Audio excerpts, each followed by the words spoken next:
로이드 존스와 함께하는 로마서 묵상. 오늘 로마서 묵상의 제목은 순종의 기쁨입니다. 오늘의 로마서 말씀을 읽겠습니다. 로마서 6장 17절입니다. 하나님께 감사하리로다. 너희가 본래 죄의 종이더니 너희에게 전하여 준 바 교훈의 본을 마음으로 순종하여. 아멘. 오늘의 로마서 강의 읽기입니다. 우리가 그리스도인으로 변화되었다는 것을 어떻게 증거할 수 있을까요? 그것은 바울이 이미 말한 것으로부터 필연적으로 따라오는 것입니다. 하나님께서 우리를 이 교훈의 본과 이 틀에 들어가게 한 결과는 무엇입니까? 그것이 무엇으로 인도합니까? 여기에 대답이 있습니다. 너희에게 전하여 준 바 교훈의 본을 마음으로 순종하여. 너희가 믿었다고 말하지 않고 순종하였다고 말하는 것에 주목하시기 바랍니다. 복음의 진리를 지적으로 승인하는 것에만 치우치는 일이 있다니 얼마나 안타까운 일입니까? 그것은 진정한 믿음이 아닙니다. 그것은 어떤 사람도 구원할 수 없습니다. 아직도 죄의 노예들이요, 전적으로 육신적인 사람들이면서 성경 읽기를 즐기고 다른 이들이 말 읽기 퍼즐하는 것처럼 교리를 가지고 희롱하는 자들이 있습니다. 그러나 그것은 그들의 생명에 아무런 것도 가져다 주지 못합니다. 사람이 그리스도인이 되게 하는 것은 너희에게 전하여 준 바 교훈의 본을 마음으로 순종하는 것입니다. 성경에 따르면 신앙은 언제나 순종의 요소를 포함합니다. 필연적으로 어떤 변화된 삶으로 인도하지 않는 신앙은 그것이 어떤 것을 제안하든지 아무 소용이 없습니다. 이 점에 있어서 야고보와 바울은 의견을 같이 합니다. 행함이 없는 믿음은 죽은 것이라고 야고보는 말합니다. 그것은 믿음이 아닙니다. 그것은 단순히 지적인 승인밖에 되지 않습니다. 여러분은 부분적으로 나누어서 그리스도를 믿을 수 없습니다. 그는 하나요 나누어질 수 없습니다. 만일 여러분이 전적으로 그 진리를 안다면 여러분은 진리의 전체성에 관한 무엇을 아는 것입니다. 믿음은 순종입니다. 그리스도인은 순종할 뿐 아니라 마음으로 순종합니다. 너희는 마음으로 순종하여. 순종은 더디거나 머뭇거리는 것이 아닙니다. 그리스도인은 하나님을 예배하는 것을 즐거워합니다. 그리스도인은 그를 찬양하기 위하여 살아갑니다. 그리스도인의 예배는 완전한 자유입니다. 그리스도인은 순종하는 것을 최고의 기쁨으로 알고 살아갑니다. 아멘.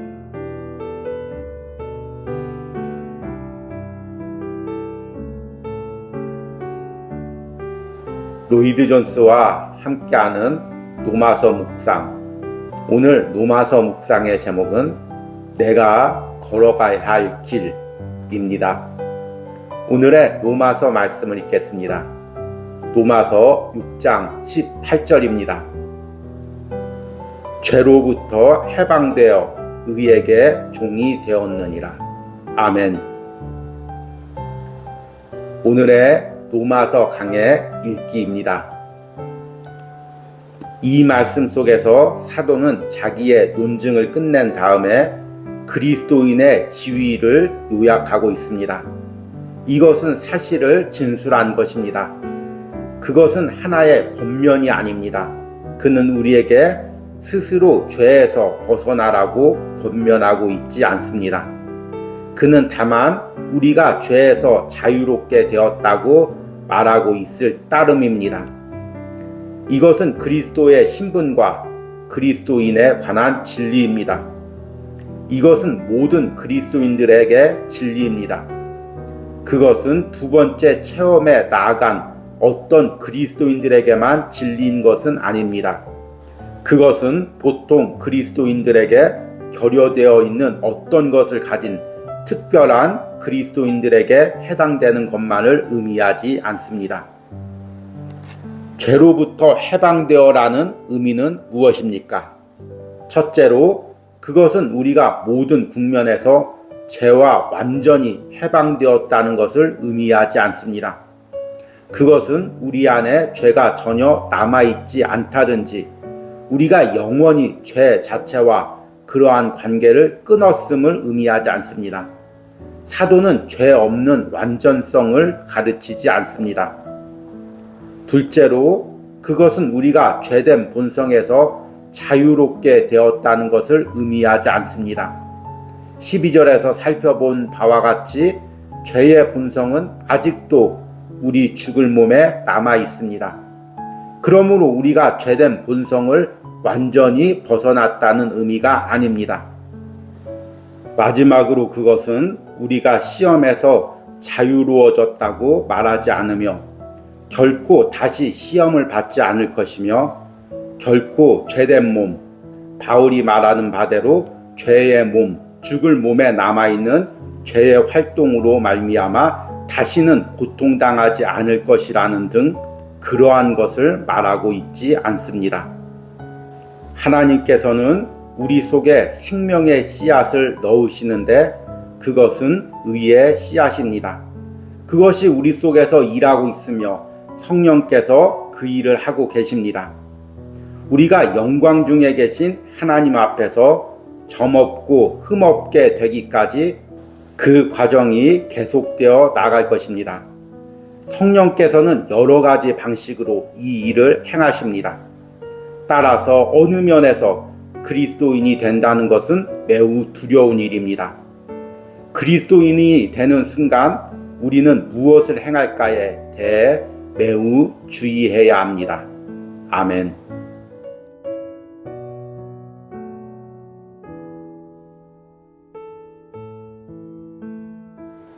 로이드 존스와 함께하는 로마서 묵상.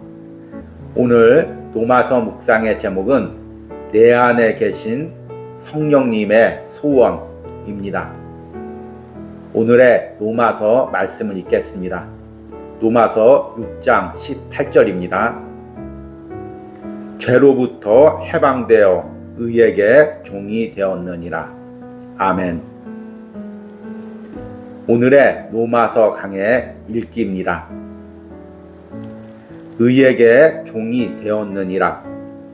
이것의 병행 구절은 앞에 죄로부터 해방되어 라는 부분입니다. 적극적인 것이 의의 노예가 되는 것이라면 소극적인 것은 우리가 더 이상 죄에 대하여 노예가 아니라는 의미입니다. 적극적 국면은 죄에게서 해방되어 의에게 종이 되었다는 말 속에 발견됩니다. 이것을 사도가 말하는 바를 더 정확하게 하기 위해서는 너희가 의에게 노예로 인치게 되었느니라로 번역해야 사도가 말하는 바를 정확하게 나타내는 것입니다. 우리는 노예가 되었을 뿐만 아니라 의에게 노예로 인치게 된 것입니다.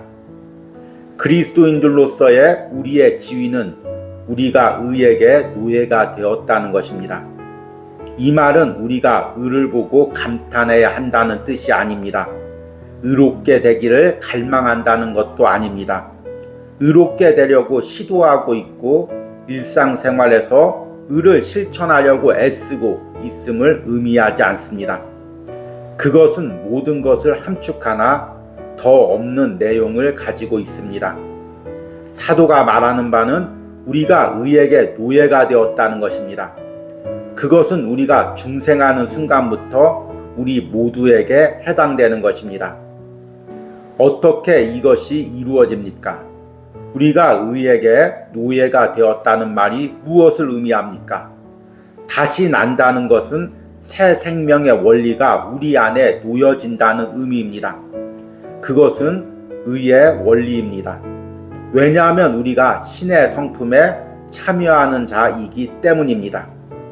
그리고 그것은 즉시 우리 속에서 일하기 시작한 원리요, 그것은 신적인 권능과 함께 일합니다. 야고보서 4장 5절에는 이에 대한 병행 구절이 있습니다. 너희는 하나님이 우리 속에 거하게 하신 성령이 시기하기까지 사모한다 하신 말씀을 헛된 줄로 생각하느냐? 성령께서 시기하기까지 사모한다고 하고 있습니다. 무엇을 위해서입니까? 우리를 하나님께 드리고 우리를 의에게 드리게 하여 하나님께서 바라시는 바대로 우리를 만들기 위해서입니다. 그것은 곧 은혜가 우리를 꽉 붙잡았으며 우리를 죄의 사슬과 죄의 왕노릇에서 건져냈으며 그리스도께로 영광스럽게 포로로 잡히게 했다는 사실입니다. 그것은 우리로 하여금 그리스도께 사로잡히게 했고 의에 대하여 노예가 되게 하였습니다. 아멘.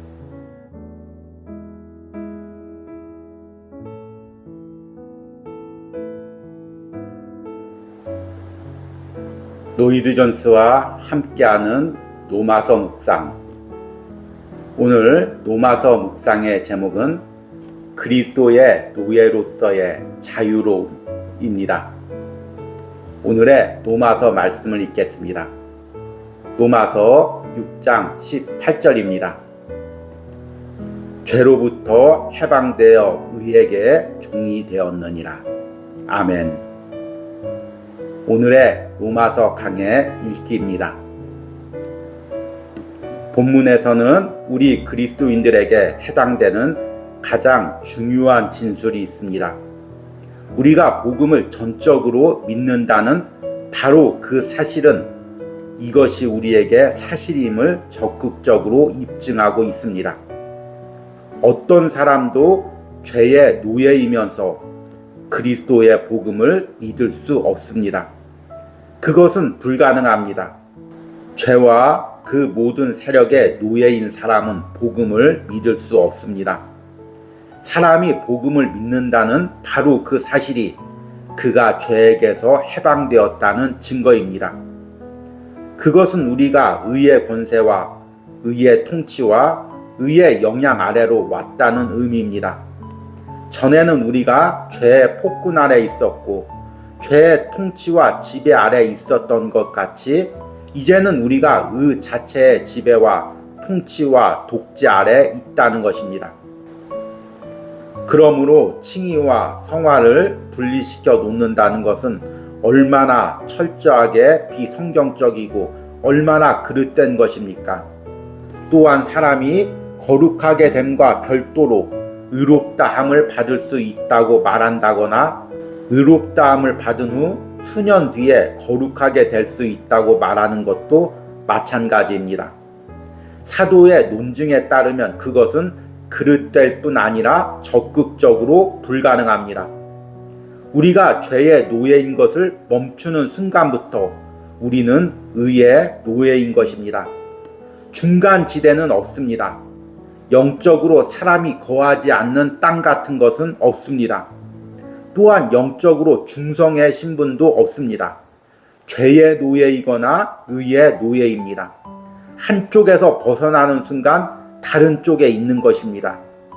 칭의와 성화 사이에는 어떤 틈도 존재하지 않습니다. 우리가 의의 종이 되었다는 의미는 우리가 의에 대하여 노예로 잡히게 되었다는 의미입니다. 그것은 은혜의 권능이요 우리를 장악하고 있는 은혜의 왕노릇입니다. 우리는 그 은혜의 위엄과 견고한 팔에 붙들려 있는 것입니다. 그러므로 아들이 너희를 자유롭게 하면 너희가 참으로 자유로우리라. 그는 우리를 자신의 노예로 삼음으로써 우리를 죄로부터 해방시키는 것입니다. 이것은 강제가 아닙니다. 즐거운 자유입니다. 우리는 더 이상 죄의 노예가 아니고 예수 그리스도의 노예입니다. 그것은 고역이 아닙니다. 그를 섬기는 것은 완전한 자유입니다. 여호와를 기뻐하는 것이 너희의 힘이니라. 주를 기뻐한다는 것은 구속의 교리를 이해하는 것이고 그것의 능력을 체험하면서 사는 것 이외에 다른 것이 아닙니다. 아멘.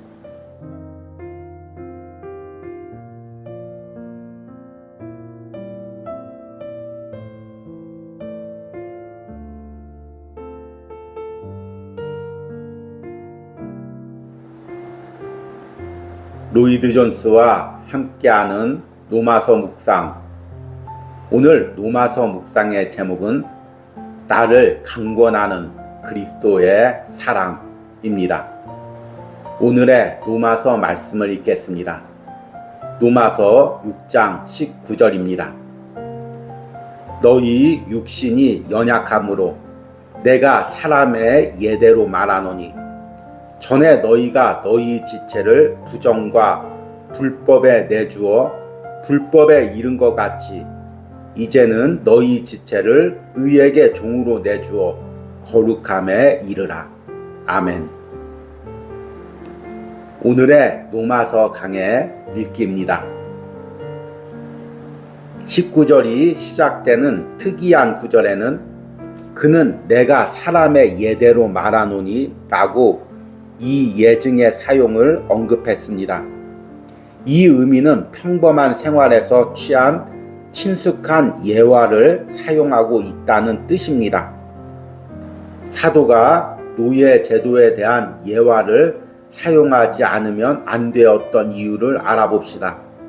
첫 번째 이유는 그리스도와의 연합을 더 잘 이해하도록 하기 위해서입니다. 그는 사실상 이렇게 말하고 있습니다. 내가 너희에게 이렇게 말하고 노예 제도라는 친숙한 사실에서 예화를 든 것은 너희가 모두 노예 제도에 대하여 친숙하기 때문이다. 두 번째는 그리스도와의 연합에 대한 심각한 오해를 피하고 싶어서입니다. 바울은 어떤 사람도 율법 아래 있지 않다는 것이 그리스도인은 전적으로 자유롭다는 것을 의미하는 것으로 알지 않기를 너무나 바란 나머지 그리스도인은 죄의 노예가 아니면 의의 노예라고 말하고 있는 것입니다. 세 번째는 예화의 한계가 있음을 말하기 위해서입니다. 바울은 너희 육신이 연약함으로 내가 사람의 예대로 말하노니 라고 말합니다. 다른 말로 해서 예화에도 한계가 있다. 그것은 의미를 명료하게 하는데 도움을 준다. 그러나 예화를 사용함으로써 더 낮은 수준으로 내려가고 있는 것이다. 라고 말하고 있는 것입니다. 세상의 노예 제도는 그리스도의 노예의 특징을 완벽하게 설명하지 못합니다.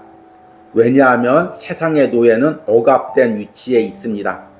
그러나 그리스도의 노예의 특징은 자발성에 있습니다. 그리스도인의 지위는 어떠합니까? 바울은 말합니다. 그리스도의 사랑이 우리를 강권하시는도다. 사도는 그것이 점점 더 조여들고 있다고 말합니다. 그는 압력을 받고 있으며 엄청난 의미의 압력을 의미합니다.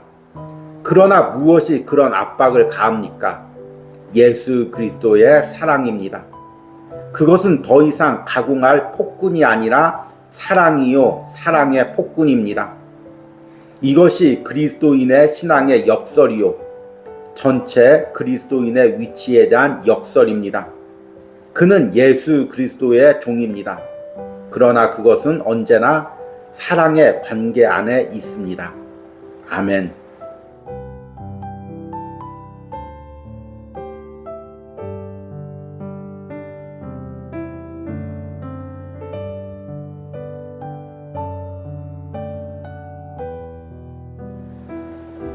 로이드 존스와 함께하는 로마서 묵상.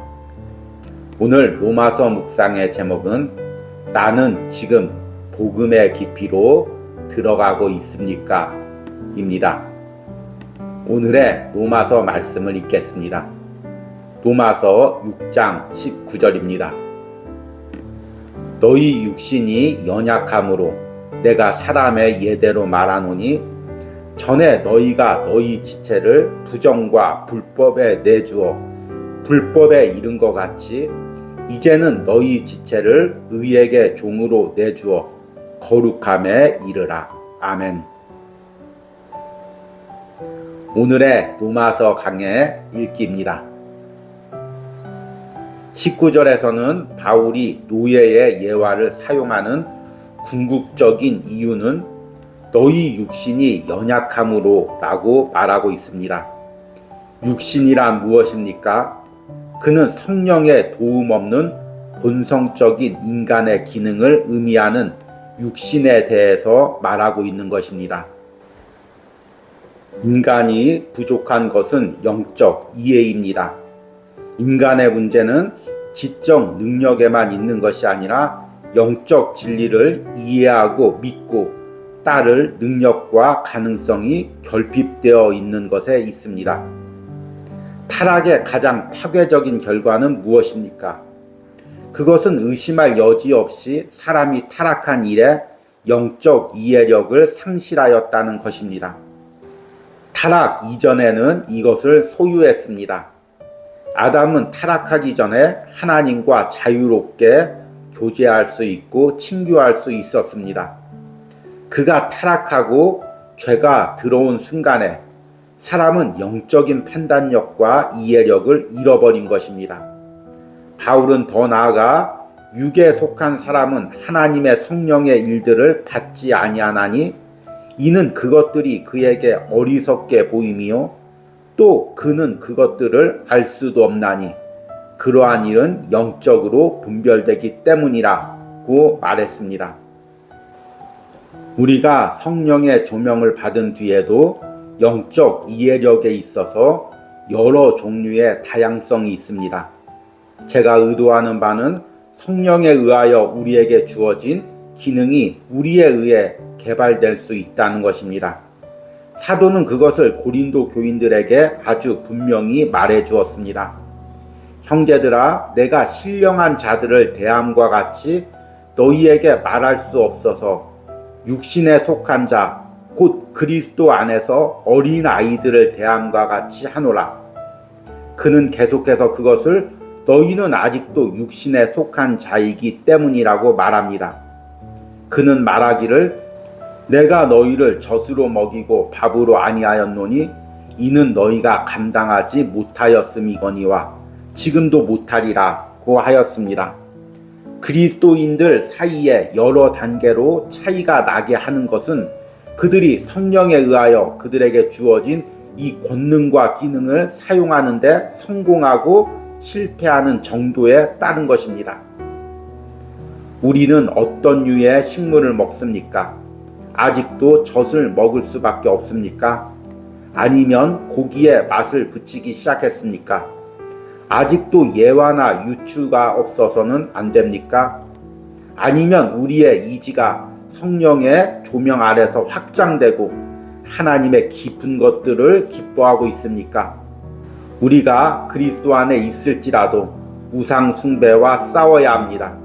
우리는 읽고 연구하고 묵상하고 기능을 행해야 하고 이 엄청난 것들을 붙잡아야 합니다. 그럴 때 여러분은 은혜 속에서 자라날 뿐만 아니라 주를 아는 지식에도 자라날 것입니다. 아멘. 우리 함께 기도하겠습니다.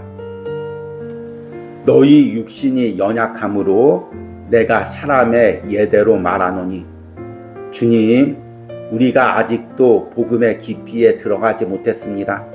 하나님의 깊은 말씀을 깨닫기에 아직도 우리의 영적 이해력이 부족합니다. 주님, 세상에 눈에 보이는 쉽고 재미있는 것만 쫓으려 하는 내 인간적 성향들이 깨어지게 하시고 이제 내 안에 말씀의 깊이를, 복음의 깊이를 사모하는 열정을 더하여 주시옵소서. 특별히 하나님, 올해 시작한 이 노마서 묵상 가운데 성령의 기름을 부어 주시옵소서. 이 묵상을 전하는 저나 듣는 영혼들이 노마서의 깊은 은혜를 깨닫게 하시고 이 묵상을 통해 복음의 깊이를 깨달아지는 은혜가 있게 하여 주시옵소서. 내가 예수님과 함께 죽고 예수님과 함께 새롭게 태어나고 새로운 존재로 살아간다는 이 그리스도와의 연합의 진리를 깊게 깨닫는 은혜가 있게 하여 주시옵소서. 그리고 그 복음의 능력으로 세상을 살아가게 하여 주시옵소서. 이런 복음의 깊이를 맛보는 은혜가 노마서 묵상과 함께하는 모든 심령들과 그들의 삶에 있기를 간절히 축복합니다. 예수님의 이름으로 기도했습니다. 아멘.